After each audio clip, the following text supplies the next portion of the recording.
और एनसीपी में फूट पर इस वक्त बड़ी खबर मिल रही है।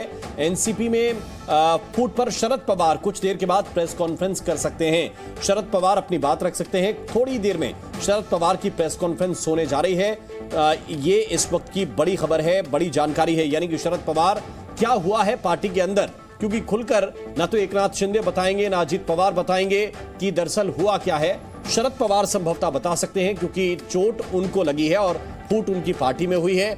अब मौजूदा स्थिति में कितने विधायक शरद पवार के साथ हैं, मौजूदा स्थिति में कितने विधायक अजित पवार के खेमे में हैं, क्योंकि 8 विधायक तो अजित पवार के साथ शपथ ही ले चुके हैं। कुल मिलाकर 9 लोगों की शपथ हुई है, जिसमें 8 एमएलए ने मंत्री पद की शपथ ली है, अजित पवार ने उप मुख्यमंत्री पद की शपथ ली है। इनके अलावा कितने विधायक किसके पास हैं, कितने शरद पवार के पास हैं और कितने अजित पवार के पास हैं, यही तय करेगा कि एनसीपी का क्या होगा। और कुछ देर के बाद इस पर प्रेस कॉन्फ्रेंस होने जा रही है। और सबसे बड़ी बात है कि तो कुछ ही देर के बाद इस पर प्रेस कॉन्फ्रेंस होने जा रही है। यह जानकारी इस वक्त मिल रही है। शरद पवार खुद मीडिया को एड्रेस करेंगे, एनसीपी की ओर से एड्रेस किया जाएगा। अब यह देखना है कि प्रफुल्ल पटेल की इसमें भूमिका क्या है, क्योंकि प्रफुल्ल पटेल को कार्यकारी अध्यक्ष बनाया गया था सुप्रिया सुले के साथ। सुप्रिया सुले को महाराष्ट्र की जिम्मेदारी दी गई थी। थोड़े से कमजोर राज्य एनसीपी जहां पर कमजोर स्थिति में है, वो राज्य प्रफुल्ल पटेल को सौंपे गए थे। अब यह देखना पड़ेगा कि प्रफुल्ल पटेल की इसमें भूमिका क्या है, वो किस खेमे के साथ हैं। क्या वो अजित पवार के साथ आ रहे हैं, क्या शरद पवार के पास जा रहे हैं, और सांसदों की स्थिति क्या है, क्योंकि यह कहा जा रहा था कि आधे से ज्यादा सांसद जो है वो अजित पवार के साथ हो सकते हैं। प्रदीप कौशल जी, क्या इस वक्त यही पशोपेश में शरद पवार होंगे कि ये जो 8 गए हैं सिर्फ 8 हैं, या फिर और भी विधायक इसी खेमे के साथ खड़े हैं? देखिए, आंकड़े तो अभी अस्पष्ट हैं, लेकिन एक बात स्पष्ट है। शरद पवार ने जिस समय उद्धव ठाकरे की याचिका पर सुप्रीम कोर्ट ने विचार किया था, तो सुप्रीम कोर्ट ने कहा था कि हम आपको कैसे बहाल कर सकते हैं, आप तो स्वयं त्यागपत्र दे के चले गए हैं। तो ये तो मान के चलना चाहिए कि, और फिर उसके ऊपर शरद पवार जी की टिप्पणी थी कि मैं तो इसके विरुद्ध था त्यागपत्र के।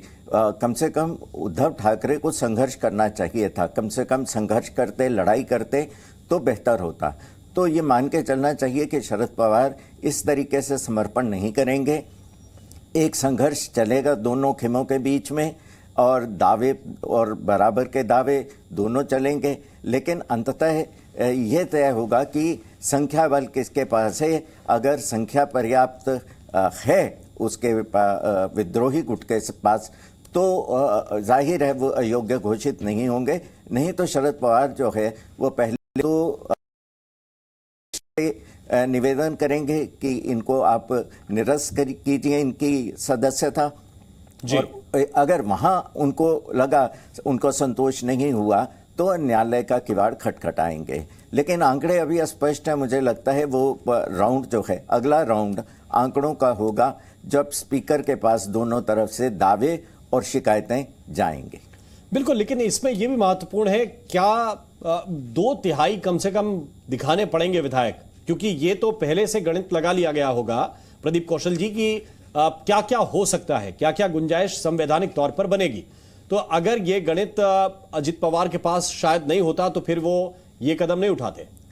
बिल्कुल, ये तो सभी जो अनुभवी राजनीतिज्ञ हैं उनको मालूम है, और मुझे लगता है वो होमवर्क किया गया होगा।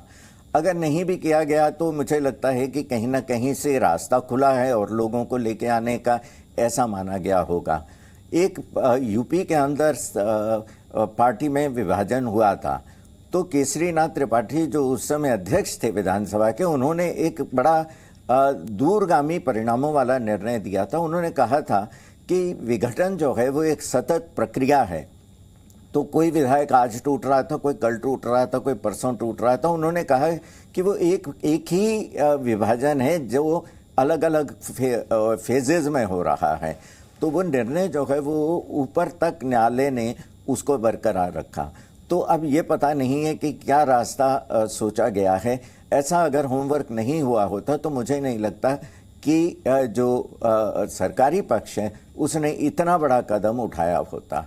तो ये सब हमारे लिए वो आनंददायी क्षण है। सर, ये जो पूरा घटना घटा जो कर्म हुआ, क्या आप लोगों को कुछ जानकारी था इस बारे में? किस तरह? नहीं, ये सब गोपनीय रहता है। कल रात को क्या हो गया, मैं सुबह था, दोपहर को कहाँ था, ये बोलने से जो हो गया है वो हो गया है। राजनीति में ऐसा हो जाता है, लोकशाही में ऐसा हो जाता है। हमारा जो संख्या बल 170 था वो बढ़ के अभी 210 हो गया है। तो आगे जाके हमारे एमपीज भी 45 के आगे रहेंगे और एमएलएस भी 200 के आगे रहेंगे। अजीत पवार के साथ कुल कितने एनसीपी के लोग यहाँ पे 40 आ रहे हैं ऐसा पता चल रहा है। क्या क्या पद किसको दिया जाएगा सर? कुछ अभी तक होगा? अजीत पवार को क्या पद दिया, किस प्रकार? नहीं, अभी अजीत दादा को मिलने के बाद पता चलेगा कि क्या क्या होने वाला है। क्या ओवरऑल जिस तरह से NCP क्या कुछ लग रहा है सर आने वाला? और NCP सर अभी एनसीपी में क्या होने जा रहा है उसका जवाब एनसीपी के लीडर देंगे। हम शिवसेना के हैं और शिवसेना के साथ भाजपा के साथ उनका गठबंधन हो गया है, उनका हम स्वागत करते हैं। सर एक आखिरी सवाल, जिस तरह से आप लोग ने ही विरोध किया था कांग्रेस एनसीपी शिवसेना की जो सरकार थी, आप लोग ने हमने ये कहा था कि अजीत दादा पवार साहब जो उनके एमएलएस को पैसे दे रहे हैं उनके ऊपर कंट्रोल रखो। तो कंट्रोल रखने की जिम्मेदारी मुख्यमंत्री महोदय की होती है। अभी जो गतिमान सरकार है वो देख के अगर अजीत दादा ने खुद का निर्णय सपोर्ट करने का किया है तो उसमें गैर क्या है? आप लोग स्वागत करें अजीत पवार का? नहीं किया ना अभी स्वागत। हमारे साथ तो दावा तो यह किया जा रहा है, जो शिवसेना के नेता कह रहे हैं कि 40 विधायकों के साथ ज्वाइन कर रहे हैं, यानी कि पूरी की पूरी एनसीपी उठाकर ला रहे हैं क्या? यह भी बहुत ही दिलचस्प है, क्योंकि दावे तो कई तरह के किए जाएंगे। शरद पवार इस पर क्या कहते हैं, कुछ देर के बाद उनकी भी प्रेस कॉन्फ्रेंस हो सकती है। लेकिन अभी दावा यह किया जा रहा है कि 40 विधायकों के साथ ज्वाइन करने वाले हैं। अब 40 के साथ ज्वाइन करने वाले हैं। एक लेटर जो राज्यपाल को गया है उसमें भी दावा यह किया जा रहा है कि 35 नेताओं के हस्ताक्षर है। उसमें सांसद और विधायकों की संख्या मिलाकर बताई जा रही है कि 35 लोगों के हस्ताक्षर हैं, जो राज्यपाल को चिट्ठी अजीत पवार की ओर से सौंपी गई है। तो अब यह देखना दिलचस्प होगा कि कितने विधायक, कितने सांसद अजीत पवार का समर्थन करते हैं उनके इस कदम पर। लेकिन यह जो तस्वीर दिख रही है कि छगन भुजबल जैसे सीनियर लीडर, क्योंकि प्रदीप कौशल जी, छगन भुजबल से जब पूछा गया कि कौन रहेगा उचित अध्यक्ष बनाने के लिए, जब यह विवाद चल रहा था कि अजीत पवार आएंगे कि सुप्रिया सुले आएंगी, छगन भुजबल ने हमेशा कहा कि वो सुप्रिया सुले के साथ है। लेकिन जब मौका आया कि सरकार में मंत्री पद मिल रहा है तो छगन भुजबल इधर दिखाई दिए। इसको आप किस तरह देख रहे हैं? देखिए, राजनीति में ये बड़ी सामान्य बात है कि नेता लोग बोलते कुछ हैं, वास्तविकता कुछ और होती है। अगर वो समय से पहले अपने मन का भाव प्रकट कर दें तो संकट हो जाता है, उनका उद्देश्य जो है उसकी पूर्ति नहीं होती है। एक बात स्पष्ट है कि लोगों को ये तय नहीं करना कि वो शरद पवार जी के साथ जाएंगे या अजीत पवार जी के साथ जाएंगे। लोगों को ये तय करना है कि उनके भविष्य की जो राजनीति है वो सुप्रिया सुले जी के साथ चलने वाली है या अजीत पवार के साथ।